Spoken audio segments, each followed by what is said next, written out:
furt stejně jako... Mám zbraň? What the hell? Tu je? Tady! Tady! Oh. Píš. To nechodí zase. Já se na to můžu vykašlat. Pojď.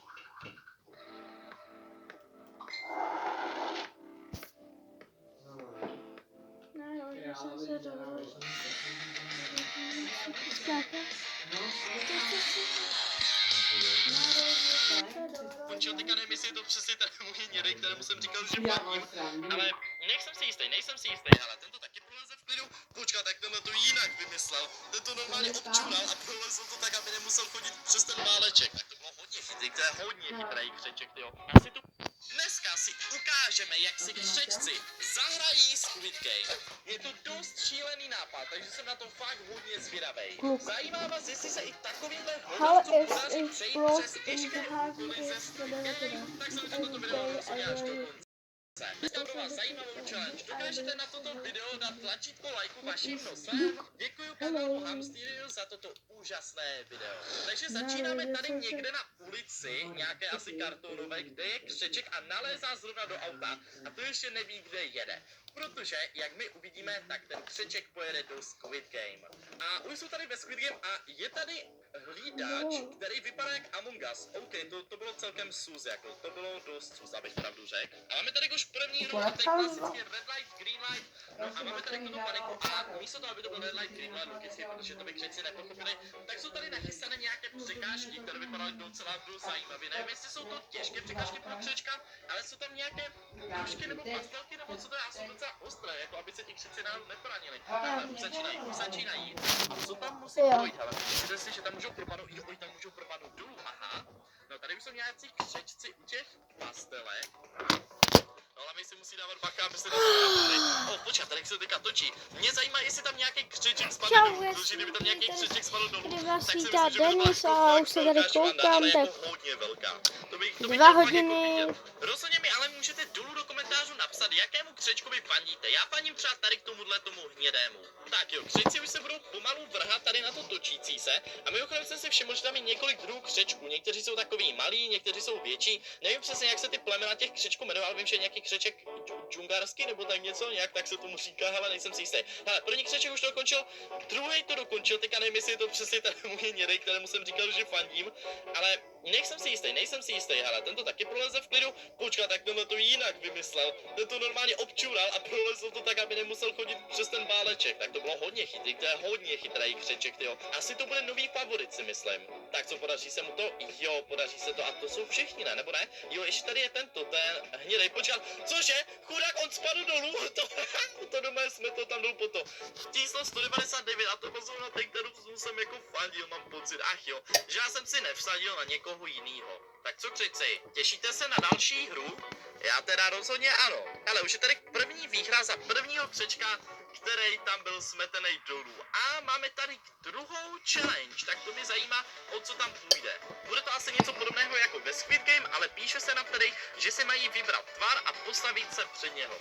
Ten tvar, který si vyberou, je tvar, který musí vyřezat nebo odstranit z té sušenky a projdou to jedině, pokud se jim ten tvar z toho podaří dostat, aniž by se to rozbilo anebo to prasklo. Upřímně jsem celkem zvědavý, jak se tohleto křečkům povede, jako myslím si, že pro křečka to nebude úplně jednoduchý. Já nevím, jestli bych to vůbec sám zvládl jako doopravdy s tou malou jehličkou nebo s tím to dělali, ale jsem na to celkem zvědavý. Hele, někteří křečci už začali. Ono to bude asi nějaké speciální křečičí jídlo nebo něco, co se dává křečkům a oni to z toho asi zubama budou muset obrousit. A tenhle jde nahoru na skluzavku, to asi není nejlepší místo, kde to dělat.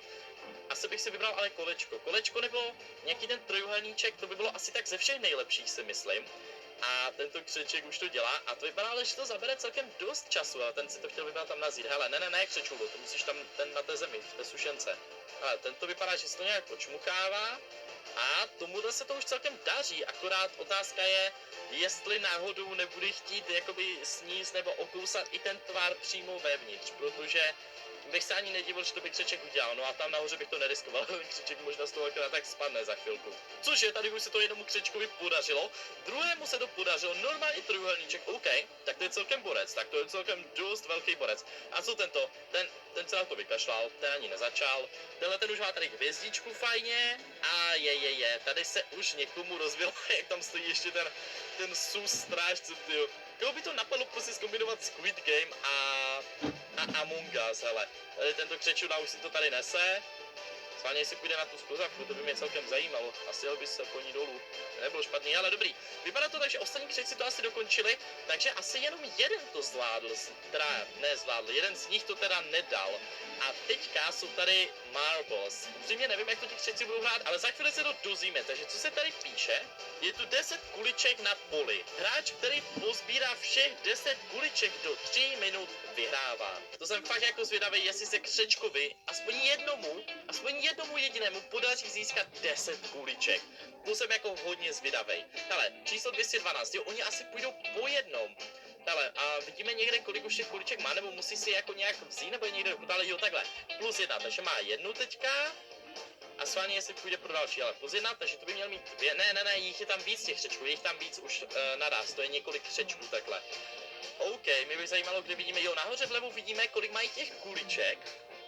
Tenhle ten číslo 218 má v tuhletu chvíli 2 kuličky, to je dobrý začátek, 3 kuličky, OK, paráda. Číslo 101, hele, to byl myslím ten chytrej, ne, který tak přelezl tu zítku, ten by to mohl dát. 456, hele, Gihun, nebo jak se mu říká, ten už má 4, ale ten ví, jak získávat ty kuličky, 5 dokonce už má, OK, tomu to jde fakt jako másle. Číslo 1, takovej děda asi, no, už taky trošku. OK, raz, 2, 3, 4, 5, 6, 7 kuliček už má, OK, za minutu a 50 vteřin, to je celkem hodně chytrý křeček, to je hodně chytrý křeček, jako co si budem. Hele, tenhle už jde si pro 8. kulička, výborně křečul do číslo 67 jich má taky 8, 9, tomu už chybí jenom poslední kulička a tenhle jich má taky 9, no tak pojďte, kdo bude první, co bude mít 10 kuliček, to mě teda fakt jako zajímá, že by to bylo číslo 101, ne, tady tuhle už si asi viděl, hele, tenhle už se ti nepočítá, u této už si očividně byl, hele, tenhle ten chudák číslo 01 má teprve 7, jo, no tak se nebude vyřazený přímo jak ve Squid Game, protože číslo 1 bylo taky vyřazeno ve Squid Game, že jo. Teďka doufám, že jsem to nikomu nevyspoileroval, snad ne, hele, podle mě už to všichni jako viděli. Tak, tenhle už má 10, další křeček má 10, to je celkem zajímavé, to je jako zajímavé, že to křečci jsou schopni někdo takhle hledat, ale podle mě to je prostě na náhodu, že ti křečci prostě k tomu chodí jako náhodně. Tak, čas už vypršel a který křeček byl eliminován? No, číslo 1, já jsem si to myslel, chudák, už si pro něho jdou, ach, je už on tam zmizel, chudáček jeden. No ale tak to znamená zase víc peněz pro křečky další, že jo? No a teďka to bude zajímavé. Teďka budou křečičí týmy hrát proti sobě přetahovanou. Počkat, a co tam je přesně napsané? Abyste vyhráli, musíte přeběhnout přes lano na druhou stranu na té věži, aniž byste spadnuli. To jsem celkem zvědavý, jak si s tím křečci poradí, jestli jsou dostatečně, jako jestli mají dostatečný balanc, ale oni mají ty drávky, takže to si myslím, že by se jim mohlo podařit. Nejvíce zvědavý jsem až na Stepping Glass, jo, na to, jak budu šlapat po těch sklech, protože to mi přijde i jako celkem nejzajímavější z celé Squid Game. Takže na to jsem fakt nejvíc zvědavý. Hele, křečulo, tam nemáš teďka jít. Momentálně máš vylez nahoru a zkusit se dostat přes to lano na druhou stranu. A počkej, oni to mají dokonce výtah, tyjo. Tak to je hodně hustý. OK, tak to je fakt moc hustý. On má ten křeček červené oči, což je ten nějaký poslední křeček démo, ne? Dobrý, naštěstí tam nemá jenom jeden pro vás, takže to by jakože mohlo zvládnout, hele. Ale moc se mu do toho nechce, tady, ale tyto videa s křečkami jsou docela zajímavé. OK, tenhle to přelezl úplně jak nic, to vypadá. Jo, už je asi v druhém výtahu, očividně. Jo, podařilo se mu to číslo 456, hele, nechci opět nic spoilerovat, jo, ale mám takový pocit, že 456 to vyhraje už jenom z principu. No, už se vrací, teďka ještě aby nespadl někdy jinde ten křeček a vypadá to, že je asi v pohodě. Jsem zvědavý, jak na tom bude další křeček. Číslo 67 nám jede v tuhletu chvíli výtahem nahoru, nebo nejede? Ale jo, jede, schovaný tam byl. Tak co, podaří se mu to přelézt? OK, ale ten už nevypadá tak zdatný, ale ten vypadá, že možná sletí dolů, ale ne, zvládl to dobrý, je to dobrý křeček, je úplně v pořádku. přelezl to jak nic, si myslím, jako se začátku tam bylo takové menší zaváhání, ale zvládl to. Číslo 218 tam jde na řadu. To jsem zvědavý, to jsem fakt zvědavý, to je jako dost zajímavé a hlavně mě zajímá, co se stane, když ten křiček spadne. Hele, žádnému křečkovi to nepřeju, ale fakt chci vidět, jak nějaký z nich spadne, ale dobrý, ten to zdál. Jako já si troufám říct, že možná tam ani žádný křiček spadnout nemusel, jako, ale fakt to chci strašně vidět, ale brutálně to chci vidět. 212, ale kámo, ty seš hodně roztomilý, ty ještě nepadej, já chci až ten další křiček, ať spadne. Ten další za tebou bude muset spadnout, ne, kámo, nepadej, brácho, dobrý, zvládl to, Borec nakonec, ježiku, já si z nich ten nejvíc roztomilý, 101, a ten taky celkem dost, ach jo, to mě zajímá, už jde nahoru, no ten se tak vlezl, jako do toho výtahu, co si budem. Tak co, zvládne to přelézt, anebo ne? Lidi, teďka si můžete tipnout dolů do komentářů, jestli si to 101 podaří přelézt, anebo ne. Napište mi dolů, podaří, anebo nepodaří. No a pak na správnou odpověď dám srdíčko. Tak jo, už se přibližuje tady k provazu a vypadá, že se mu do toho asi moc nechce, mám takovej pocit. A co, jde na to, čmuchá, zjišťuje, jestli ho to udrží. No ale nevypadá, že by se mu tam do toho chtělo, ale já mám takový pocit, že on a je. A jsme doma. Řečuno, ježíš, chudák, jak se drží, ok, to je boží, ale nepadej dolů, nějak se udrž, jako, on spadl dolů, ach jo, chudák to nedal. Chudák číslo, nevím kolik, něco stojí na to, myslím, to nedalo. Takže každý, kdo si typl, že to ten křeček nedá, tak má ode mě po videu srdíčko, jo? No a teďka přichází, dámy a pánové, ta nejvíc zajímavá hra a píše se nám tady. Našlapovací políčka jsou vyrobené z 2 druhů skla. Jedno, já nevím přesně, jak se to řekne, to temperováno nebo tak nějak, a to druhé normální sklo. Musíte si vybrat, které z těchto políček jsou z toho silnějšího temperovaného skla, nebo já nevím jakého. Jenom šlapat na ty, které vás dostanou na druhou stranu, hele. Myslím si, že tohle to bude fakt zajímavé. Zajímá mě, jaké to bude, když některý z těch křečků spadne. A taky mě zajímá, jestli jdou po jednom nebo ne. Asi to vypadá, že jo. Hele, 456, křeček posedlý démonem s červenýma očima, jde na věc.